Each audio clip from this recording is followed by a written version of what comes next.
Hello and welcome back. With Sonic 2 behind us, it's finally time to take a look at one of Sonic's more unique adventures. No, not that. Not yet. It's time to travel through time with Sonic CD to find out once and for all whether or not we can beat the entire game without defeating a Badnik. Normally I would play the original release of it, but this one was not easy to do since I don't own a Sega CD version of Sonic CD, so I will settle for the Windows 95 version. It's an improved version with increased frame rate in the special stages and less slowdown in the standard stages. Yes, you could demand the Taxman Stealth version over the original, but that's the whole point. I played the original versions to see whether or not this challenge can be done. If you're new to these videos, here are the rules. Rule number 1, you cannot defeat a Badnik, which are enemies who are defeated in one hit and release an animal. But there is a slight change in this one because they drop flowers instead of animals. If I defeat a Badnik, I must restart the level from the very beginning of the act. Rule number 2, I must fight the bosses to make progress. Plus you take extra hits so they don't really count as Badniks. Now, Sonic CD has two interesting additions that will make it a bit of a double-edged sword. There is a save feature, which is great, but game overs will result in restarting the entire zone. If this happens, I'll play back to the act that I got the game over in since I already beat the other one. So if I beat an Act 2, I'm not going to go and redo the entire thing with Act 1 since Act 1 would have already been finished. The second addition are these robot generators that will destroy all the Badniks if it is destroyed, so I'm going to be avoiding these.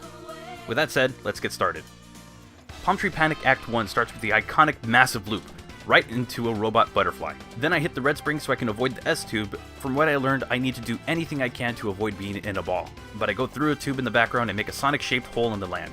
From there I take the big ramp and reject Rosie's affection to finish the level. Act 2 has me running and taking the low route. After that, I avoid the red spring and then destroy the wall with the spin dash. I didn't want to use the full charge so that way I can avoid rolling, so I just tap the action button so I can break the wall one at a time. Unfortunately, I had to go through a tunnel, but never held down so I can get out of the ball state when I launch out. After that, it's a bit of the high road until I come across the Tamabo. Patience is key, so if they shoot a projectile, wait, and then jump over them to make it to the last tunnel and the end of the act. Since I'm not destroying robot generators, we get the bad future. Act 3 starts with me getting the invincibility and running through an enemy. One more attempt later, and we make quick work of Dr. Eggman's robot and finish the level. Collision Chaos Act 1 starts with Rosie's confusion over this thing around Sonic, and Metal Sonic kidnaps her. Anyways, I take the spring and go to the high route, remembering to avoid the guys flying over.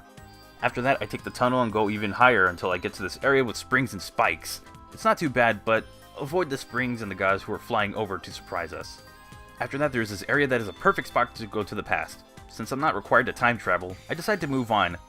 If I didn't take too long and the guys started flying in the path I'm supposed to take. After wasting the invincibility, I take the higher route to where these robot mantises are, and they seem to have thrown their weapons already. Then I wait for this Tentile to finish pooping out bombs and go away to get through the bumpers and springs to finish the level. Act 2 is interesting because we take the low route and hit an enemy. Okay, that's not why. The real reason is that this route focuses on us going to the past because the other route has a robot mantis in a tight place. I know I can damage boost, but I don't want to do it if I don't have to. From there, I go as high as I can, but now there is this group of enemies with a robot generator in the middle. Somehow, I managed to jump and land on it without destroying it. I don't know how that happened, but I'll take it. Then it's the red springs and the higher platforms until I get to this section with glass. Thank goodness there is nothing here so I can just break them and get to an area with some mantises in the bottom route. Then it's a tiny bit left over to finish the act. Act 3 has nothing in terms of Badnik, so we win a game of pinball and it's over. By the way, if you're wondering what's up with the score, don't worry, I'll explain that one later. Tidal Tempest has me going in the water for a bit, and then going above water for most of the level. I eventually go in the water, which is around the halfway point of this level, but to play it safe, I chose to take this transparent tube, and then after that I go above the water again, and then the level is over. No bubbles required. I started Act 2 with a drop to grab a shield and rings. Then I drop more to the statue that pushes me forward. Once I jump, I think I might have hit a Badnik. Damn, I did it. Looking back at the footage, it was in a Minbo. One more time, I avoid it by not jumping into that area and jump in between these two Tagas. After that, we spring out of the water and continue through the high route again. We have to go in the water once again, but curiosity gets the best of me, and backing up gets me out of the water again. From there, go forward and the act is finished. That was unusually easy. Now we're on the third act and there's nothing to bring up except for us beating the boss earlier with this jump. I figured taking the low path in Squadron Act 1 should give me the least amount of things to worry about, even the slope next to the spikes. Too bad I get launched into a Sasori. Still haven't destroyed Badnik yet, but damn. There have been some close calls so far. It went pretty well until I hit the future sign and took out this Kumo Kumo. Okay, I've played Sonic CD for a long time. Since when was it possible to defeat a Badnik when you run into them after going through a time sign? Time sign? I'm going with it. Next attempt, and this Kumo Kumo's web is becoming another issue, so I let it disappear, jump over it, and the Camusi next to it. Then, a red spring flings me into a collapsing platform, and the level is over. Once again, I take a lower route to start up Act 2, but grab the shield first. Then I get stuck between a Sasori and a Kumo place. I damage boost to get by them, and immediately am sent back to take them out. These spring traps are my enemies. Next attempt, and I get rid of the shine to avoid any issues. Then I proceed to take the top route after getting the shield in hopes of not having to damage boost. I did, until I fell back to the low route. I also had to damage boost since the amount of enemies on the bottom route is crazy. Then, slope. Yeah, these things mess with my jump over the slow-moving Noro-Noros. There's a bit of waiting at this bit with the Camusi and the Noro-Noro, so be patient. After that, I jump over the Kumo Kumo at the right time and then avoid any blind jumps to finish the act. Act 3 was a heated battle against Dr. Eggman, but that's all. Let's move on. Up to this point, the run hasn't been too difficult. Every now and then there would be a mistake made, but now is where the crap really hits the fan. Wacky Workbench has gotta be the most obnoxious zone of all the classic games. Why? The floor. Its main gimmick is the biggest obstacle in this run. Land on it and you'll be launched in the air. But when you're launched in the air, you'll be in a ball form, which means that you run the risk of hitting something. That's not even the end of it. There's also a chance of ending up on a platform that leads to a dead end. You could even end up hitting these coil things that could also do damage as well. Hitting the floor is a sign that this will not go well. One more issue is the Minimusi. They don't drop right away, so there's always the risk of defeating one or taking damage for one, which could lead into hitting the floor again. I hate this damn place, so with that said, this is how to go through Act 1. Use the platforms. Never go up and never touch the floor with this one exception right here. Every platform you will need will be nearby. There are these vents in the ceiling that will freeze you, but as long as you land back on the platform, you'll be fine. If you ever come across the semis, just let them fly past the screen. If you take your time, you'll get through it without hitting anything. Which can be said for every level, but this one, it is very important. But with that said, Act 1 is over. Act 2 isn't as simple as Act 1. For starters, you are launched into a blind jump, so hitting a Badnik is inevitable. This happened as I was trying to save myself from hitting one enemy. Attempt number 2, I avoid the launcher so I can control my jump.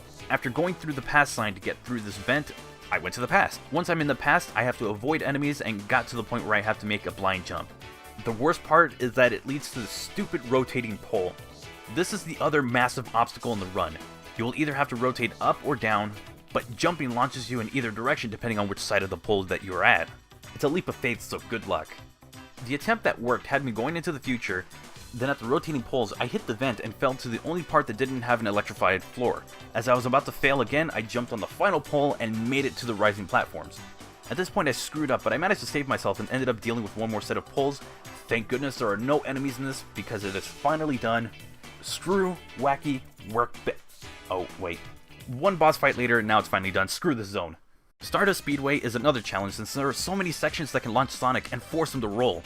Describing where I went is actually pretty tough since there are so many intersecting paths, so I'm going to do my best. Act 1 has me cautiously moving to the right, just holding right. Then I hit the past sign, so I'll either have to burn the sign or continue and go to the past. Damage boost past the Kanabun, and we hit a red spring to go into the past. Once I hit the past, I'm surrounded by these Hotarus. I mean, until I slowly outran them.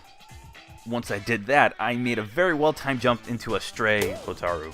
So here's the thing with restarting levels with the Windows 95 version. Whenever I restart a level, I start from the beginning of that level at the same time that I'm in. I'm technically not at the very beginning of the act that I started in the present. I'm in the past. But, to be fair, the strategy is still the same. Go right until I jump on a red spring. From there, it's a little tough to say more except damage boost. All I did was run right so that way I'm never in danger of hitting an enemy, but if I do, I'll just damage boost through it. And it worked, since so far I haven't hit a Badnik yet, and that's it. At the yellow spring where the spike balls launch out, jump on that and take the higher path, and Act 1 is done. This one's actually a weird one, because you pretty much have to memorize exactly where everything is just to make sure that you can get through this level, and for me, I don't really have that down, so just stay out of the ball form. That's all I can say. I chose to take the highest possible route in Act 2, and there's a Badnik flying in the tunnel, and I destroyed it. So, attempt number 2 has me going through the area where the robot generator is, and then I walked on top of a Hotaru. Dead. Third time, I took a similar path as I did the first time, except I ignored the red spring to run headfirst into a shield monitor. After that, I had a few issues with these Hotaros that led me into dropping into the lowest part of the level.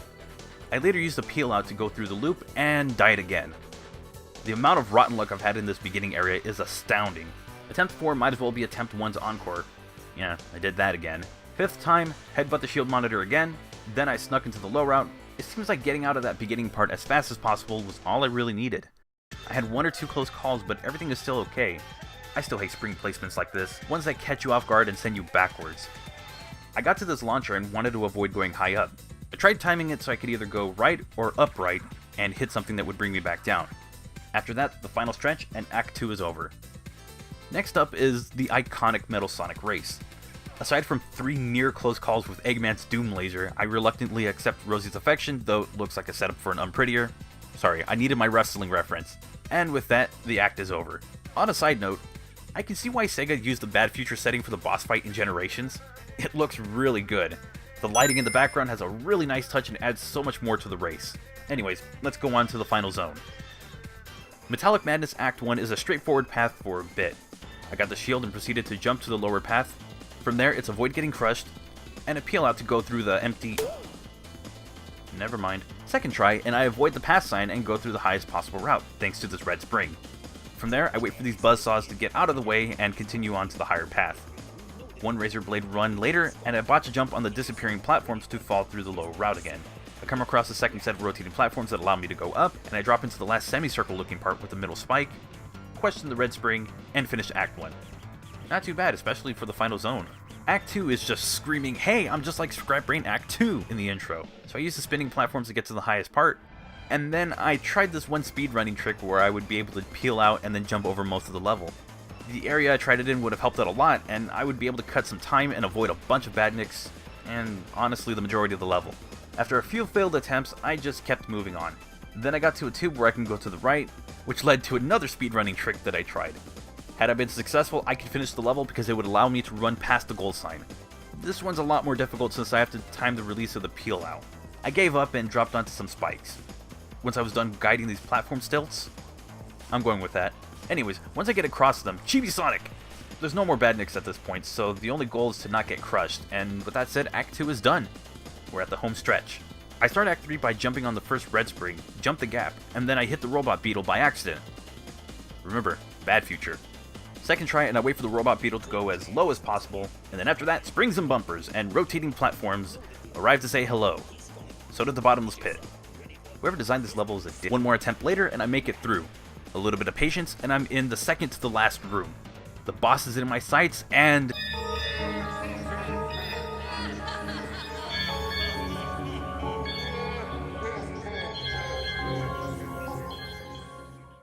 to my disappointment, I'm stuck having to defeat these Hotaros that keep the door locked.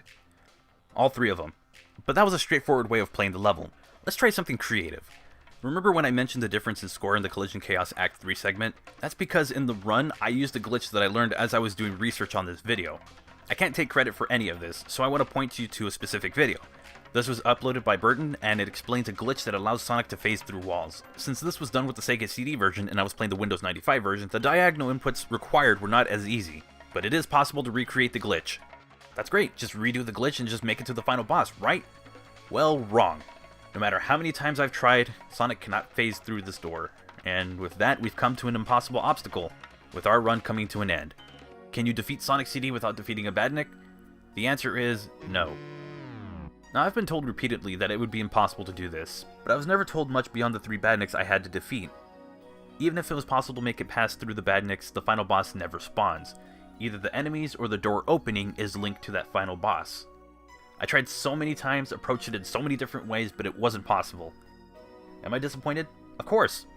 I'd like to do my best to guarantee that it is possible, and this game is a reminder that not all games can be beaten with this challenge in mind. It also reminded me how bad Wacky Workbench is. Like, wow. What an annoying piece of sh**. So that brings us to the end of the video. I want to take a moment to thank you all for your patience and for watching the video. And if you liked it, click the like button, and if you're new and you want to see more that I produce, join the Knux Club by subscribing to the channel. And don't forget to click the bell icon to get notifications for new content. I also want to thank the members of Knux Club Plus, whose names will be on screen right now, so if you want to support the channel even more, that helps, but so does sharing the video. Don't forget to follow my social links for updates on videos and other fun stuff. And again, thank you so much for watching, and I'll see you in the next video. Let's take a dive in aquatic